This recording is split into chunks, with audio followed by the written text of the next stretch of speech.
नमस्कार स्वागत करुच्ची आज मुख्य गुरुत्वपूर्ण खबर को आपण मानकु दर्शक बंधु एवं आमर हस्तगत होता खबरटी रही बात्या संपर्कित बंगोपसागर सृष्टि होगा जाऊँगी बात्या जो बात्या कि ओडिशा उपरे मध्य प्रभाव पकाइबार यथेष्ट संभावना रही जानिबा से संपर्क में पाणीपाग विज्ञानी मानकर मत कौन रही जो बात्या शक्ति आसूची यह किभली भाव रूप नेब एवं यह मौसुमी आगमन को केते सहाय्य करिवो जानिबा से संपर्क में एवं यही बात्यार गतिपथ किभली रहिबो पवनर बेग किभली रहिबो एवं केउं केउं स्थान को यही बात्या विशेष भाव में प्रभावित करिवो से संपर्क में संपूर्ण विवरणी मु आपण मानकु ए वीडियो प्रदान करबी सेति आपण मान निश्चित वीडियो को प्रथम शेष पर्यंत देखिबे। जदि वीडियो भल लागे तेबे पाखर थिबा लाल बटन दबाइ निश्चित सब्सक्राइब करिबे पाखर आस्तुवा बेल आइकन उदय बजाइ देबे एवं ऊपर आस्तुवा ऑल नोटिफिकेशन क्लिक करिबे भूलिबेनि जा फल रे एबळी वीडियो सर्वप्रथमे आपण मान निकट में पहुँच पारिबो।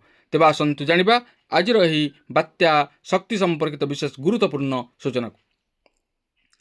बंगोपसागर सृष्टि होता बात्या शक्ति भारतीय पाणीपाग विभाग अलर्ट जारी करी बात्या ओडिशा आंध्र प्रदेश एवं पश्चिम बंगर उपकूलवर्ती अंचल में प्रभाव पकाइब बोली आशंका करिछि पाणीपाग विभाग।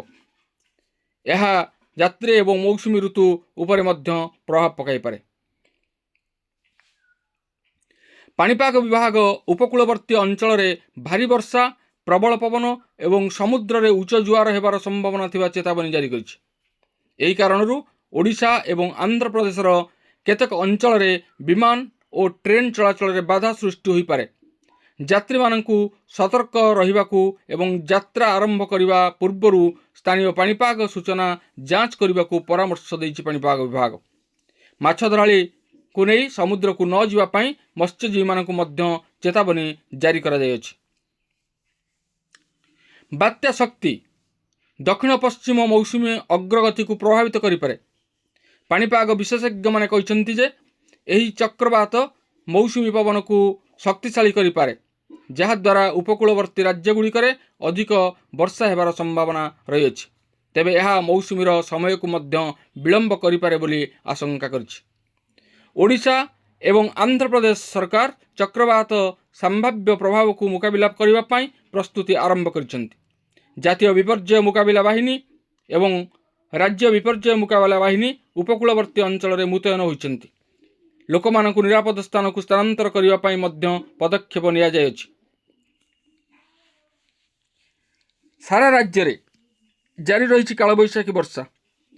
कालबैशाखी वर्षा नहीं राज्यर समस्त 30 जिला को अलर्ट करिछि पाणीपाग विभाग। विशेषकर पश्चिम दक्षिण और उपकूल ओडिशा झड़ वर्षा सह वज्रपात हेब। लघुचाप सृष्टि होगा पर उत्तर आड़ को गति करिवो। तेबे लघुचाप आहुरी शक्तिशाली होगा नहीं पूर्वानुमान करिछि विभाग। एथिपाई झारसुगुड़ा केन्दुझर सुंदरगढ़ मयूरभंज बालेश्वर भद्रक जाजपुर ढेंकानाल सह दक्षिण ओडिशार गंजाम गजपति रायगड़ा कोरापुट मालकानगिरी नवरंगपुर नुआपड़ा को ऑरेंज अलर्ट जारी करा जायछि। तेबे एही जिला गुड़िक वज्रपात अधिक होबार संभावना थिबारु लोक माने अधिक अलर्ट रहिबाकू परामर्श दैछि पाणीपाग विभाग। सेपटे भारतीय पाणीपाग विज्ञान केन्द्र IMD सूचना अनुसार आसंता 22 तारिख में सृष्टि हेब लघुचाप। तेबे एही लघुचाप सृष्टि हेबा परे यार गतिपथ एवं यार तीव्रता केते रहिबो से संबंध में सद्यतम सूचना जहाँ आमर हस्तगत हेब ताहा आमे आपण मानकर अवगति निमंते सर्वप्रथमे निश्चित जणाइबु। तेणु बात्यार ना शुणी भयभीत हेबा कौनसी आवश्यक नहीं, कारण पूर्वरु आमे अनेक बात्यार सामना करिछे।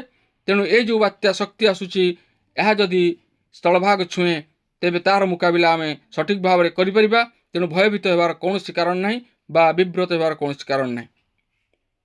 तेबे ए थिला बात्या शक्ति संपर्कित विशेष गुरुत्वपूर्ण सूचना। आज एतिकी पुणी देखा आगामी भिडियो रे। रहुछि धन्यवाद, नमस्कार।